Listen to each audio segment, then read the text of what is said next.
Folks, the 2022 hike is over. We made a decision, we're going home. I'm gonna explain all the details and exactly why we're doing this. I don't know, maybe in a day or two. So we'll cut to that in a second, but as of right now, this is the last view of the PCT that we're gonna get for this year at least.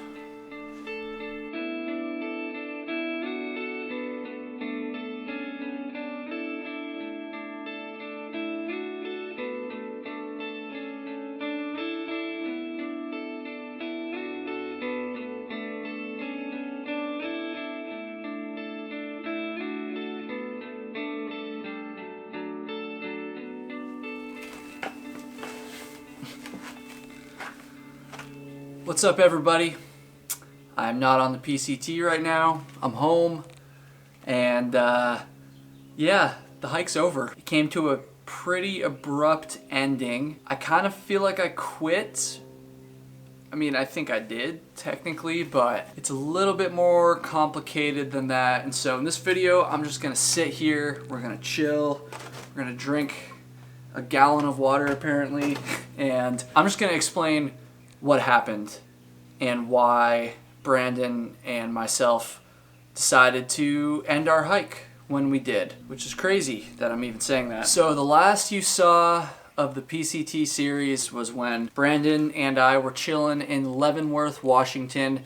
We had just gotten off the trail from Stevens Pass. We went to Leavenworth. Brandon's parents surprised him. We got off on a Thursday. We were zeroing Friday, and then our plan was to get back on trail on Saturday. We took our zero, we chilled, we did our thing, it was great, and then Saturday morning, got breakfast, and Brandon's parents drove us back to Stevens Pass, where we were planning on hiking another 107 miles to Stehekin. That was gonna be our next resupply. However, we weren't really sure how much further past Stehekin we were gonna go. It sucks, I've talked about this a little bit in some of the previous videos, but since the border was closed and we couldn't get to Canada, the objective of like where we were gonna finish just wasn't really clear anymore. We were like, okay, we could go to Stehekin, and I think we were planning on going past Stehekin, but we had seen some photos from hikers that were up ahead of us who were in Stehekin, and that shit looked apocalyptic. I mean, fires, smoke, it looked terrible. And I know that like it depends on the wind and the fires, and like just because it's really smoky one day doesn't mean it's gonna be smoky the next day. I'm well aware of that, but it wasn't looking good. It didn't seem like a good vibe. And so we were like,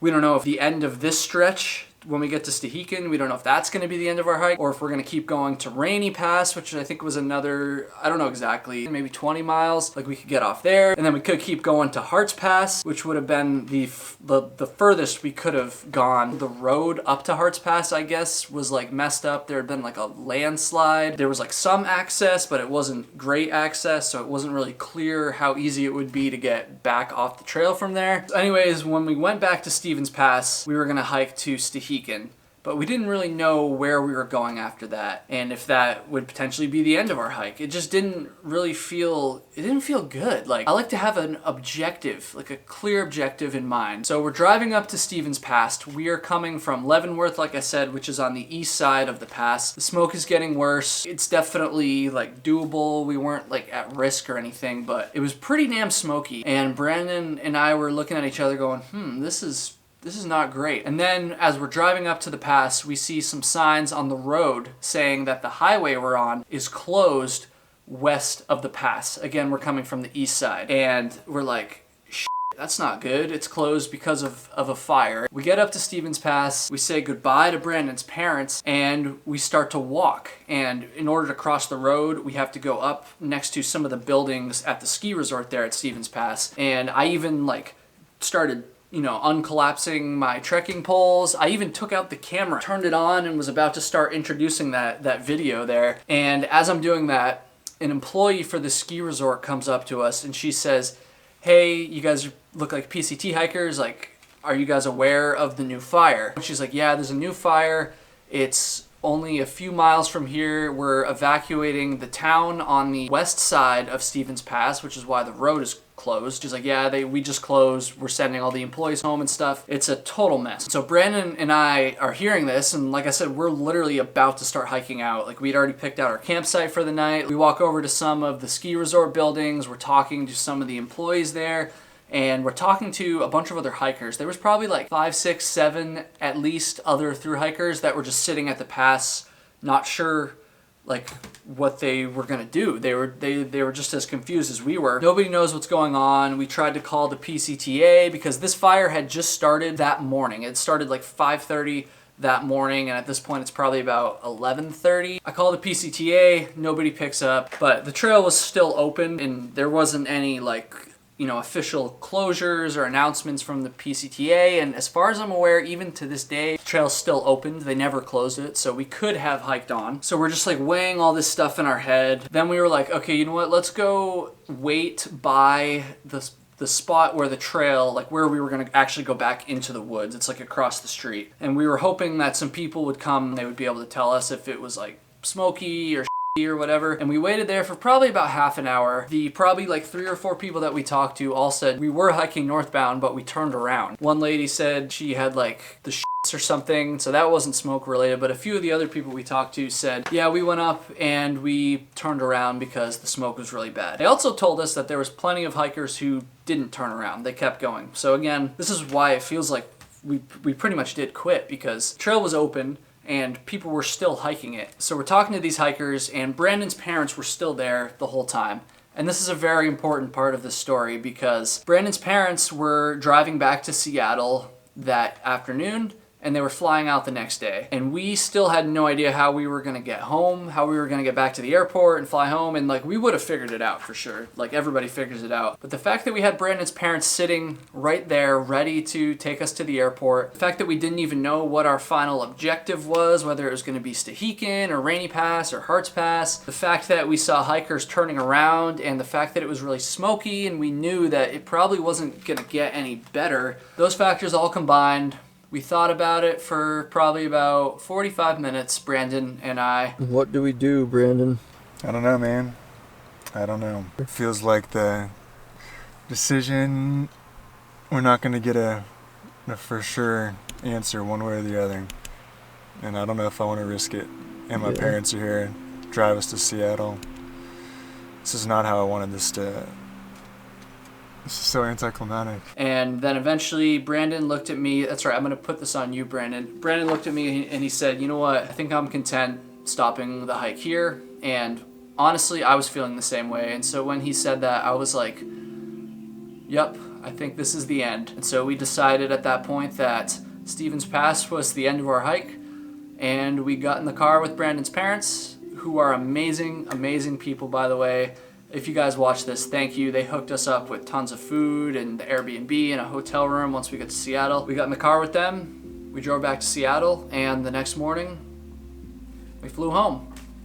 And now I'm here. It was a very abrupt ending. It was after a 0 that we decided to quit, so it wasn't even like, you know, we hiked to the road and we knew that was the end and we had our moment of, you know, triumph. Like, no, it was just an abrupt decision. We woke up that morning fully intending on hiking out, and then we got to the pass and things changed, and we made a somewhat quick decision that we were gonna go home. Part of me does feel kind of guilty because we could have kept going, even though the conditions were kind of shitty and it probably wouldn't have been that fun, and we probably would have had to hike a really beautiful section of the trail with a bunch of smoke. Like, we could have done it. The goal was to hike the PCT, or hike as much of it as possible, and I didn't do that. And so in a way, it feels like I quit. I'm not gonna lie, it kind of feels like a failure. You know, a bunch of amazing things happened, obviously, and I got to make a bunch of amazing videos and do all this stuff, but it kind of does feel like a little bit of a failure, guys. I'm not gonna lie. It feels like I failed to through hike the PCT, and I guess I did. Just by definition, I didn't hike all the trail. Even closed portions of the trail aside, I still didn't hike all the trail. There were still miles that were open when I decided to leave. But with that said, I don't really regret the decision to leave, honestly. The lack of an objective to finish at was just kind of a bummer. The smoke was a bummer. The fact that we had already skipped other miles because of fires was a bummer. And the fact that Flossie left too was a bummer. Now, I'm not trying to just pin that all on Flossie, obviously, but there was just a lot of bummer circumstances, and honestly, my head just wasn't really in it that much anymore. I didn't really feel that motivated. And I was like, I could trudge through a few more days of this, or we could just go home while we have an easy ride and easy circumstances to get back to Seattle and get to the airport and stuff. And I could come back next year and I could finish up these miles when the borders actually open and do it in circumstances where I feel like I'm actually going to appreciate this trail a lot more than I would have if I had just kind of forced myself to trudge on. So that's the story. That's what happened. That's why we left. I'm glad to be home. I'm not going to lie. I'm really excited to start making more videos, dude. Like, I'm going to be making tons of videos. So you have to stay subscribed and subscribe if you're not. I'm going to be making videos talking about what I learned on the PCT, because holy shit, did I learn a lot about thru hiking. I learned a lot about gear. I'm gonna be reviewing every single piece of gear I carried on the trail. And then I'm also gonna be moving on from the PCT at some point and just making more backpacking, you know, tips and like advice kinds of videos, thru hiking advice, as well as some comedy stuff, some parodies, making fun of ultralight people and Dan Becker, you know, my usual bullshit basically. There's just so much exciting stuff. The podcast is gonna come back. I'm very excited to be home. I'm very excited to just go balls to the walls making content for you guys. I'm genuinely super proud of how the videos came out. I'm proud of myself, but obviously there's no way that I could have made all these videos just on my own. There's tons of people that helped and contributed and watched. And even just in terms of the hike itself, video aside, there's no way that I could have hiked as far as I did, which was about 2,100 and over 80% of the PCT. Second most amount of miles I've ever hiked in one shot in my life. I guess that's something I can be proud of. Guys, I was literally in the process of making a video almost every single day for over 4 months, which is insane. With that said, I need to thank a bunch of people, but I'm gonna start first and foremost by thanking you. That's right, you. It's incredible to me that I'm just some random dude from Vermont who likes to hike, and I like to talk about it on camera, and somehow I had thousands of freaking people following my hike.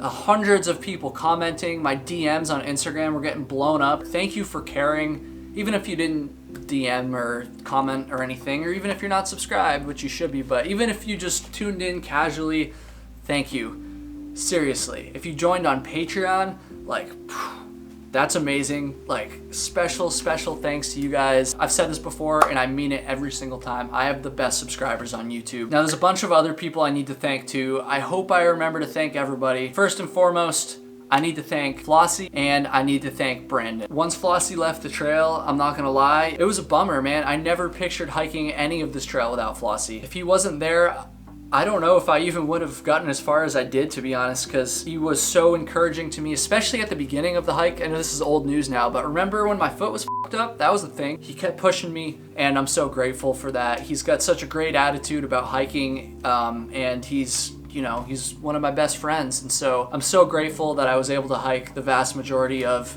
our hike together with Flossie. He adds so much to the videos, and he's just a great, genuine, caring person. And then of course there's Brandon. We met Brandon on the third day of our hike. He was injured in Mount Laguna, and we hiked out of town the next day, and he stayed to take another 0 to rest up his injury. Neither Flossie or myself knew how much of a major role in our hike he was gonna play, because a few weeks later when he caught up to us, we were like, damn, this guy, he's got good vibes. He's never thru hiked before, he's never backpacked before, but he's crushing the trail, he's pushing himself. And let me tell you, Brandon just has one of the best attitudes of any person I've ever met in my entire life. He's just a great, genuine person. So Brandon, when you see this, thank you. One of the best things to come out of this PCT hike, no doubt, is that Flossie and I both have another lifelong friend in Brandon. Luke McKay, Experience Over Things. Go subscribe to his YouTube channel. He was the one, as most of you guys know, editing these videos.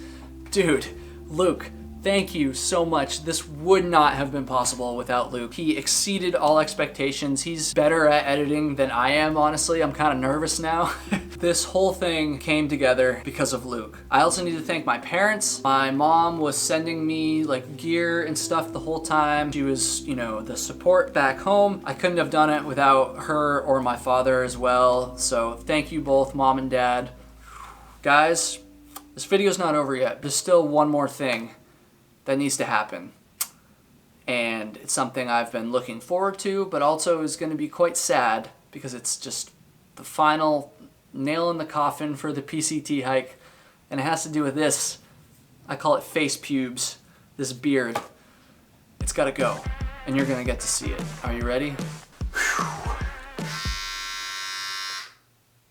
I've never even used one of these before, to be honest. Wait, might as well start hacking.